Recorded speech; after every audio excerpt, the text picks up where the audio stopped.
Hey guys, welcome back to my channel. My name is Pranav. You guys are watching Joshing Around, so let's get this video started.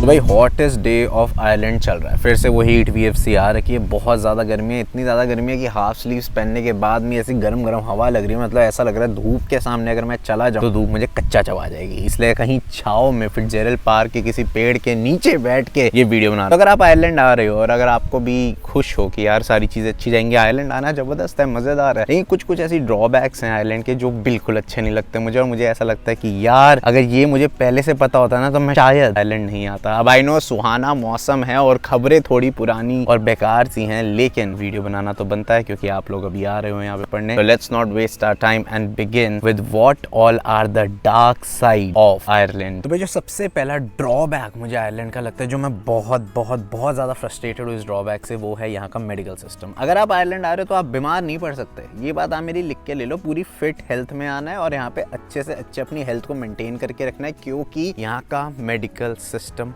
बहुत बेकार है। क्यों बेकार है? ऐसा क्या है? मतलब मेडिकल है भाई, एडवांस है देश है, अगर हम इंडिया छोड़ के यहाँ पे आ रहे हैं तो हम कुछ बेटरमेंट के लिए आ रहे हैं, तो मेडिकल क्यों खराब है? क्योंकि ऐसे एक्सपीरियंसेस हो रखे हैं मेरे साथ, मेरे दोस्तों के साथ, कि जब हमने मेडिकल का ट्राई किया यहाँ पे तो हमें बहुत चक्कर काटने पड़ गए, बहुत ज्यादा चक्कर काटने पड़ गए। तो अब मैं स्टोरी बताता हूँ, ये मेरे साथ ही हुआ था। तो अभी थोड़े टाइम पहले मुझे थोड़ी सी तबियत खराब हो रही थी, मुझे खांसी हो रही थी, थोड़ा सा फीवर हो रहा था और मैं बहुत ज्यादा बॉडी एक हो रहा था। तो मुझे था कि यार चलो यार डॉक्टर को दिखा देना चाहिए, बहुत ज्यादा बेरेबल नहीं है अब ये, तो मुझे डॉक्टर को दिखा देना चाहिए। तो अब कौन से डॉक्टर के पास जाऊँ, कहाँ जाऊँ? तो मैंने पहले देखा ऑनलाइन डॉक्टर, तो मुझे वहाँ पे नंबर्स मिल गया। तो मैंने उन नंबर्स पे कॉल किया, मैं कहा हाय ऐसे I am bit sick, I need to meet a doctor, ये सब। तो उनका सबसे पहला क्वेश्चन आता है कि are you registered with us? तो मैं कहा रजिस्टर्ड तो नहीं, क्योंकि इससे पहले कभी मैं बीमार पड़ा ही नहीं था। तो मैं कहा no I am not registered but I want to register and I want to consult a doctor. तो उन्होंने बोला sorry we can not see you, because हमारे यहाँ पे आपको रजिस्टर होना पड़ता है, उसके बाद ही वी कैन सी यू। तो मैं कहा okay fine, I am ready to register also. कहते that is not how you register, you need to go through your GP के थ्रू आपको जाना पड़ता है। तो जीपी यहाँ पे जनरल प्रैक्टिशनर होता है, बेसिकली यहाँ का आपका पर्सनल डॉक्टर होता है। तो मैंने कहा अच्छा जीपी के थ्रू जाना पड़ता है, अब इसके बारे में कुछ फाइंड आउट करते। फिर मैंने गूगल पे जीपी सर्च करे कि किसी जीपी को बोलता हूँ कि भाई मुझे अपना पर्सनल पेशेंट बना ले, कि मेरा पर्सनल डॉक्टर तू है, मैं तेरे पास आऊंगा। तो उनको कॉल किया तो उनके भी अलग ही नखरे होते हैं, वो कहता है कि sorry I can not, I have so many patients, मैं नहीं कर सकता, ये नहीं कर सकता। तो मतलब इन सारी चीज़ों पर मैंने कम से कम कॉल पे 2 से 3 घंटे बस कॉल पे कॉल मिलाए जा रहा हूँ कि कोई मुझे देख लो मैं बीमार पड़ चुका हूँ, बट कोई यहाँ पे रिस्पॉन्ड नहीं करता। बहुत ही बेकार सिस्टम है यहाँ का।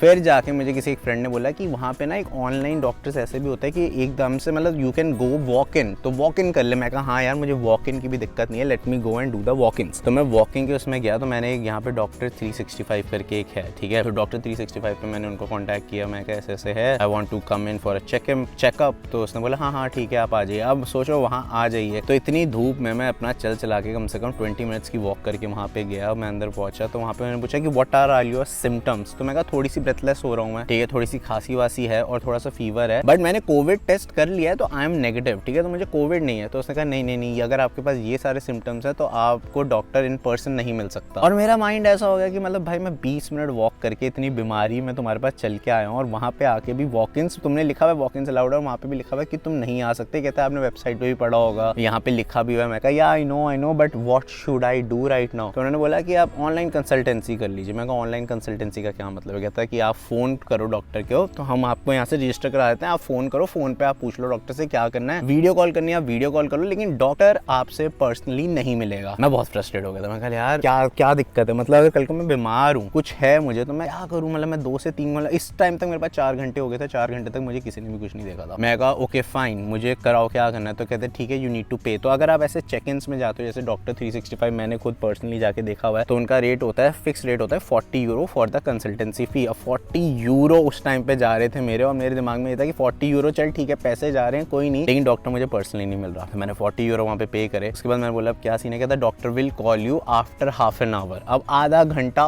और वेट। तो मैंने आधा घंटा और वेट किया, फिर डॉक्टर का वीडियो कॉल आता है मुझे। फिर डॉक्टर वीडियो कॉल पे मतलब लिटरली व्हाट्सएप कॉल चल रही थी मेरी। मैंने कहा यस मुझे ये सिम्टम्स है, ऐसा हो रहा है, उससे सारी चीजें पूछी छी कैसा है, ये है। मैं कहा ये हो रहा है, खांसी हो रही है, रात को सो नहीं पा रहा था, सारी चीज़ें मैंने उनको बताई। कहती ओके ओके आपको ये सब है, अब आप ऐसा करिए कि मैं आपको प्रिस्क्रिप्शन लिख रही हूँ, प्रिस्क्रिप्शन लिख दी है, आप जाके वहाँ फार्मेसी से उठा लीजिए। अब प्रिस्क्रिप्शन भी आपको ऐसे हाथों हाथ नहीं मिलती, वो क्या करते हैं, वो पूछते हैं आपको कि आपके आसपास की फार्मेसी कौन सी सबसे नियर बाय है। तो मैंने कहा ग्रैंड परेड की साइड कॉर्क में एक जगह है, वहाँ पे मेरी एक फार्मेसी है, फिल इन फार्मेसी, वो मेरे पास है। तो कहते चलो ठीक है। तो फिल इन फार्मेसी का उन्होंने अपनी प्रिस्क्रिप्शन मेरे नाम की उनको भेज दी। कहता है अब आप फार्मेसी जाओ, वहाँ पे जाके आपको दवाइयाँ मिल जाएंगी। मैं कहा वहाँ पे क्या करना है, कहता बस जाके अपना नाम बता दो। तो मैं वहाँ फार्मेसी गया, फिर फार्मेसी गया, मैं कहा यस दैट्स माय नेम, ये सब वो सब। तो उसने कहा हाँ। वहाँ पे भी 20 मिनट मुझे वेट कराया, क्योंकि मेडिसिन प्रिपेयर हो रही थी, क्या हो रहा था मुझे नहीं पता। वो प्रिपेयर हुई, तब जाके मुझे मेडिसिन मिली, तब मैंने खाई, तब जाके मुझे चैन आया। ठीक है, अब मुझे इतना गंदा एक्सपीरियंस लगा इसका। क्यों लगा, क्योंकि कम से कम 5 घंटे तो मुझे लग गए किसी डॉक्टर को मनाने में कि भाई मैं बीमार हूँ, मुझे देखो, मुझे दवाइयाँ चाहिए। यहाँ पे ऐसा नहीं है कि आप वॉक इन कर सकते हो। अब बहुत सारे लोगों का सवाल आएगा कि यार ये तो ठीक है, बट यहाँ पे हॉस्पिटल्स तो हैं, हॉस्पिटल्स में तो जा सकते हैं, बट हॉस्पिटल्स भी है वो बहुत ही ज़्यादा ख़राब से हैं। यहाँ का ट्रीटमेंट फास्ट बिल्कुल नहीं है। तो ये चीज़ मुझे आयरलैंड की सबसे गंदी लगती है, और मुझे डर लगता है कि मुझे कभी भी यहाँ पे बीमार नहीं पड़ना। अपनी हेल्थ का अच्छे से अच्छा ध्यान रखना है, क्योंकि अगर कभी बीमार पड़ जाता हूँ तो आप भूल जाओगे, आपको ये इमरजेंसी में कोई फटाफट से यूँ चेकअप कर लेगा। You need to wait hours and hours just to get checked in an hospital. अब लेके आते हैं सेकंड पॉइंट पे। जो सेकंड पॉइंट आयरलैंड का इस वक्त बहुत ज़्यादा ख़राब हो रखा है, और आप जितने सारे नए स्टूडेंट्स आ रहे हैं, आई नो आप लोगों की बहुत ज़्यादा उम्मीदें हैं, उनके साथ आप आ रहे हो। लेकिन अभी रिसेंटली आयरिश टाइम जो आयरलैंड का one of the biggest newspaper है, और भी बहुत सारे न्यूज़पेपर्स में, न्यूज़ में हर जगह आ रखा है कि आयरलैंड में हो चुके हैं हाउस क्राइसिस। हाउस क्राइसिस में उन्होंने लिटरली लिखा हुआ है कि 716 या शायद 760 हाउसेस ही अवेलेबल हैं इस वक्त टू रेंट, के अलावा घर नहीं है। अब आयरलैंड है इतना छोटा सा, लिटरली बहुत छोटा सा आयरलैंड है, उसमें भी अब पॉपुलेशन बढ़े जा रही है, इमिग्रेंट्स बहुत सारे आ रहे हैं, तो इतने सारे लोग आ रहे हैं, तो यहाँ पे घर है ही नहीं। उस चक्कर में बहुत सारे लोग फेस कर रहे हैं। डबलिन की तो बहुत ही बुरी हालत है। अगर आप डबलिन आ रहे हो तो मैं सच्ची बताऊं कि डबलिन में लोग एक एक रूम शेयर करते हैं, और उस रूम का रेंट भी, शेयरिंग रूम का रेंट आपको 500 यूरो तक देना पड़ रहा है। अब इससे हो क्या रहा है, इससे ये हो रहा है कि अब घर तो हैं बहुत सारे कम, तो घर तो है नहीं, अब घर कम है, तो इसलिए सबके रेंट बढ़ जा रहे हैं। पहले एक टाइम पे होता था कि डबलिन का रेंट बहुत ज़्यादा होता था, लेकिन अब कॉर्क भी इक्वली उसको मैच कर रहे हैं। कॉर्क की नहीं, अदर काउंटीज़ के भी जो हाउसिंग प्राइजेस है वो बहुत ज़्यादा है। जैसे मैंने और भी वीडियोस में बताया कि मैं यार 360 यूरो में रहता था बहुत बड़े रूम में, ठीक है। अब वहाँ पे आपको कहीं नहीं मिलेगा। अकोमोडेशन बहुत बड़ा क्राइस बन चुका है, न्यूज़पेपर में आ चुका है। आयरलैंड इस चीज़ को फेस कर रहा है। अब इसमें क्या होता है कि अब आयरलैंड फेस कर रहा है, अब आयरलैंड में भी लैंड बहुत ज़्यादा है। किस वे में कि मतलब अनटच्ड लैंड है, बट वो ग्रीनरी, और वहाँ पे आप वहाँ पे भी वो घर बिल्ड कर सकते हैं। लेकिन घर बिल्ड करने के लिए वहाँ पे सबसे बड़ी दिक्कत क्या है कि अगर तुमने ऐसे दूर जगह कहीं पे घर बिल्ड कर दिए तो वहाँ पे कनेक्टिविटी नहीं आएंगे, स्पेशली जो लोग अभी आ रहे हैं, ठीक है। इसलिए मैं सबको कहता हूँ अगर आपको स्टूडेंट अकोमोडेशन भी मिल रहा है, टेक इट, ठीक है। स्टूडेंट अकोमोडेशन मिल रहा है, अगर कॉलेज की तरफ से मिल रहा है ले लो। आई नो एक्सपेंसिव है, लेकिन यहाँ पे घर बिल्कुल नहीं बचे हैं। मुझे कितने सारे लोगों के इंस्टाग्राम पे मैसेज आते हैं, ठीक है, मुझे वो यूट्यूब पे कमेंट्स आते हैं कि भाई घर बता दो, यहाँ बता दो, वहाँ बता दो। दोस्तों मैं आपको सच्ची हाथ जोड़ के बता रहा हूँ कि जहाँ पे अभी मैं भी रह रहा हूँ ना कॉर्क में, मुझे भी अपना घर छोड़ने में दिक्कत हो रही है कि अगर मैं ये वाला घर छोड़ के कहीं और जाके फिर से घर ढूंढूंगा तो मुझे खुद भी घर नहीं मिलेगा, क्योंकि घर के प्राइजेस बहुत ज़्यादा है, और घर है ही नहीं तो मिलेंगे कैसे। तो ये लेके आता है हमें थर्ड पॉइंट पर। जो थर्ड चीज़ है आयरलैंड की जो बहुत ही ज़्यादा हैसल है, जो आप लोग फेस करोगे, ज़रूर फेस करोगे, वो है यहाँ की कनेक्टिविटी, ठीक है। अब कनेक्टिविटी का ये मतलब नहीं है कि बिल्कुल ही पब्लिक ट्रांसपोर्ट यहाँ का ख़राब है, वैसा नहीं है। पब्लिक ट्रांसपोर्ट अच्छा है, जो मेन डेस्टिनेशंस हैं जहाँ पे आपको जाना है वहाँ तक आपको बसेस मिल जाती है। बट अगर सोचिए कभी आप बहुत दूर कहीं रह रहे हैं, वहाँ से कनेक्टिविटी ढूंढ रहे हैं, तो वहाँ पे आपको बहुत ज़्यादा चलना पड़ता है। लिटरली मैंने दिल्ली में तो कभी इतना चला नहीं होगा जितना मैं आयरलैंड में चला, क्योंकि कम से कम 20 25 मिनट वॉक यूं ही कर लेते हैं। बट वो अलग बात है कि आयरलैंड में वॉक हो जाती है, क्योंकि वेदर अच्छा होता है तो यू कैन वॉक इतना। बस चार्जेस हैं वो सब अफोर्डेबल हैं, ठीक है। ट्रेन है वो अफोर्डेबल है, बट वही है विद इन कनेक्टिविटी में अगर आप कभी रह रहे हो तो ठीक है, दूर रहोगे तो जैसे मैंने आपको बताया दिक्कत है। अब उसके बाद आती है टैक्सीज, ठीक है।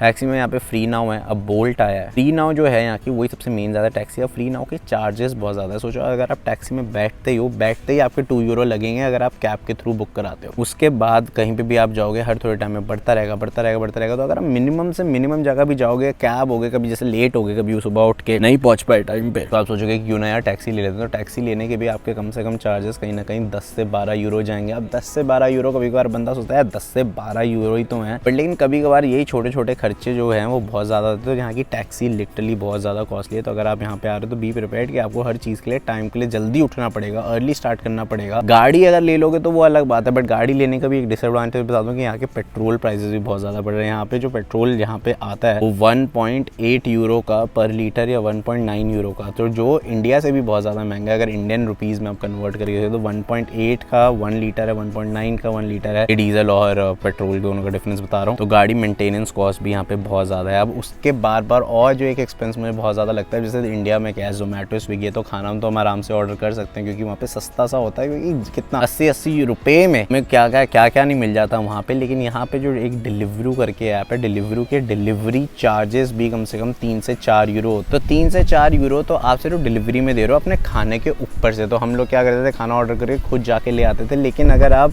कभी घर पे हो, काफ़ी दूर, आप यही सोचो अगर आप आउटस्कर्ट्स में रहते हो, अगर आप मेन सिटी में नहीं रहते, तो वहाँ पे डिलीवरी के चार्जेस भी बहुत ज़्यादा बढ़ते हैं। तो यहाँ पे इन छोटी मोटी चीज़ों के बहुत ज़्यादा एक्सपेंसेस है, तो जेब से बहुत ज़्यादा पैसा लगता है। अगर डिलीवरी चार्जेस बचाने हैं तो खाना बनाना आना चाहिए आपको, ग्रॉसरीज ढंग से लेनी आनी चाहिए कि आप आराम से अपना खाना बना सको। अगर ट्रैवल का करना है, अगर टैक्सी नहीं लेनी, तो रोज़ सुबह जल्दी अर्ली स्टार्ट लेना पड़ता होगा ताकि आप अपनी पूरी जगह पे पहुंच जाओ टाइम पे। अब जो नेक्स्ट पॉइंट है वो ऐसा है कि जैसे आप जितने भी आप लोग आ रहे हो, आपका मेन मोटो क्या है कि यहाँ पे आके जॉब करना, पैसे कमाना, सेटल होना। लेकिन जॉब आना भी यहाँ पे मुझे कोई लगता है बहुत बड़ा हैसल है। क्यों? क्योंकि ना मुझे एक चीज़ यहाँ की बिल्कुल नहीं पसंद आती, जो कि मैंने खुद सेल्फ देखी है, अपने साथ एक्सपीरियंस के साथ देखा है, और मेरे दोस्तों के साथ भी ऐसा हुआ है कि अगर आपकी CV बहुत अच्छी, ठीक है चलो चली गई, फिर आपने इंटरव्यू बहुत अच्छा दिया, वो बहुत बढ़िया हो गया, पैकेज डिसाइड हो गया, सब बढ़िया हो गया, आपको लग रहा है बस यार ये जॉब तो मेरे हाथ में ही है। लास्ट क्वेश्चन उनका आता है कि क्या आपको वीज़ा चाहिए? अब ऑब्वियसली आपको वीज़ा चाहिए, अगर आपको यहाँ पे आके काम करना है तो आप बोलोगे कि हाँ मुझे वीज़ा चाहिए, आई नीड अ वीज़ा। तो वहाँ पे आपको रिजेक्शंस मिल जाते हैं। मुझे बहुत बार रिजेक्शंस मिले हैं ऐसी जगहों पे, क्योंकि बहुत मोस्टली वो लोग कहते हैं कि नहीं हम वीज़ा नहीं स्पॉन्सर कर सकते, हम आपको जॉब दे सकते हैं। तो उसी चक्कर में कम से कम 2 सालों से मैं कुछ ना कुछ जॉब करे जा रहा हूँ without visa, without a fact. मुझे पता है ये सारी चीज़ें कि मुझे वीज़ा नहीं मिलने वाला है इस जॉब में, लेकिन तब भी मैं करे जा रहा हूँ। क्यों करे जा रहा हूँ? क्योंकि मुझे लग रहा है एक्सपीरियंस जुड़ेगा यार, एक्सपीरियंस आता रहेगा, ये आता रहेगा। एक्सपीरियंस के चक्कर में जॉब करे जाता है, बट वीज़ा पाना कभी कभार मुश्किल हो जाता है। अब इसका ये मतलब नहीं कि कोई भी कंपनी वीज़ा नहीं देती। इसलिए क्या होता है कि जो रिक्रूटर्स होते हैं, जैसे मैंने रिक्रूटर्स पे भी एक वीडियो बना रखा है, वो भी चेकआउट करो। आप रिक्रूटर को पहले से ही बता के रखो कि देखो यार हमें वीज़ा चाहिए, वीज़ा वाली जॉब चाहिए, क्योंकि बहुत सारी जॉब्स यूं हाथ से निकल जाती है जस्ट बिकॉज वो आपको वीज़ा नहीं दे रहे। बट ऐसा क्यों होता है कि कंपनीज आपको वीज़ा नहीं दे रही? उसके पीछे भी कुछ तो रीज़न होता है कि क्या है ऐसा चीज़। क्योंकि वीज़ा अगर वो आपको देती है तो आपके साथ एक कॉन्ट्रैक्ट बॉन्ड साइन कर देती है कि हाँ आपको अब इस कंपनी के साथ कुछ सर्टेन टाइम के लिए you can not leave the company and company is also investing you. And visa के लिए कॉस्ट में आपकी सैलरी भी बड़ी होनी चाहिए। अब जो यहाँ के नेशनल्स होते हैं, उन नेशनल्स को ये सस्ती से सस्ती सैलरी में भी रख लेते हैं। जैसे मैंने आपको बताया जर्नल स्किल वीज़ा के लिए 30,000 तक के लिए कुछ आपका ब्रैकेट होना चाहिए, तभी जाके आपको जॉब मिलती है। तो ये लोग क्या करते हैं कि किसी नेशनल को रख लेते हैं, उसको 28,000 में जॉब करा देंगे। चलो 28,000 में, अब नेशनल को तो वीज़ा की जरूरत नहीं है, नेशनल के पास तो अपनी गाड़ी भी है, उसका अपना घर भी है, तो उसको इतने ज़्यादा कॉस्ट बेयर नहीं करने पड़ते जितने हमें करने पड़ते हैं। इसलिए वो सस्ता जो चीप लेबर उनको यहाँ पे मिलता है वो यहाँ के नेशनल होते हैं। इसलिए मुझे लगता है वन ऑफ द फैक्ट ये हमारे वीज़ा नहीं भी स्पॉन्सर करते, क्योंकि उन्हें पहली चीज़ पता है कि सैलरी हमें बढ़ानी पड़ेगी 30, उससे ज़्यादा क्रिटिकल चाहिए तो 32, उससे ज़्यादा बढ़ानी पड़ेगी, और उसके बाद वो बॉन्ड साइन होगा। तो उसके लिए भी दे आर वेरी स्कैर्ड कि यार इससे अच्छा हम किसी नेशनल को क्यों ना हायर कर ले। तो ये वन ऑफ द प्रोसेस जो मुझे लगता है यहाँ का बहुत ज़्यादा इरिटेटिंग है। भाई नो बहुत सारे लोग बहुत ड्रीम्स लेके आ रहे हैं कि यार जॉब मिलनी चाहिए, ये होना चाहिए, लेकिन ये एक चीज़ है जो आपको अपने माइंड में रखनी चाहिए कि बहुत सारे रिजेक्शंस वीज़ा की वजह से भी आते हैं। So that's it for this video guys. I know ये वीडियो बहुत ज़्यादा डार्क टाइप है। डार्क टाइप क्यों है? क्योंकि ये है रियल इश्यूज़ जो शायद ही आपको बहुत कम लोग बताते होंगे कि आयरलैंड में क्या है। हमने फेस करा है, और मैं हमेशा